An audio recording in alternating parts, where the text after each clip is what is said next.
రాజస్థాన్లో ఉన్నటువంటి మార్వార్ అనేటటువంటి ప్రాంతం నుంచి వచ్చారు కాబట్టి వీళ్ళని మార్వాడీలు అంటారు. వాడి మీన్స్ ప్రాంతము, మార్ అక్కడ ఉన్నటువంటి మార్వార్ అనేటటువంటి ప్రాంతం నుంచి ఆవాసాన్ని ఏర్పరచుకున్నారు కాబట్టి వీళ్ళందరినీ మార్వాడీలు అన్నారు. వీళ్ళల్లో కూడా అగ్రకులస్తులు ఉన్నారు, అలాగే ఎస్సీలు ఉన్నారు, అలాగే వివిధ బీసీలు ఉన్నారు, వైశ్యులు ఉన్నారు, బిజినెస్ పర్సన్స్ ఉన్నారు. వైశ్యులు అనడానికి ఫర్ ఎగ్జాంపుల్ బిర్లా, అగర్వాల్స్, బిర్లాలు, వీళ్ళందరూ కూడా వైశ్య జాతికి చెందినటువంటి వాళ్ళు. అలాగే వీళ్ళలో బ్రాహ్మిన్స్ ఉన్నారు, అలాగే వీళ్ళలో ఎస్సీలు ఉన్నారు. వీళ్ళందరూ కూడా ఇక్కడ ఉన్నటువంటి ధార్ ప్రాంతంలో కటిక మంచినీళ్ళు కూడా పుట్టవండి అక్కడ. అలాంటి ప్రదేశం నుంచి బ్రతుకు తెరువు కోసము వీళ్ళు మైగ్రేట్ ఎక్కడయ్యారండి?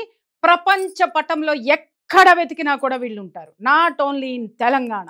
Underline this point. వీళ్ళు బ్రతకడం కోసము పాకిస్తాన్లో వీళ్ళు ఉన్నారు, వీళ్ళ డామినేషన్ ఉంది.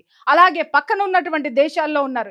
ఎవ్రీవేర్ మీరు చూడండి, అక్కడ ఫైనాన్స్ రంగంలో కానివ్వండి, టెక్స్టైల్లో కానివ్వండి, ఎక్కడ వ్యాపార రంగంలో, వివిధ రంగాల్లో, వివిధ డిపార్ట్మెంట్స్లో వీళ్ళు పాతుకుపోయి ఉన్నారు. ఎలా వచ్చారు వీళ్ళు అంటే పొట్ట చేత పట్టుకుని వచ్చినారు.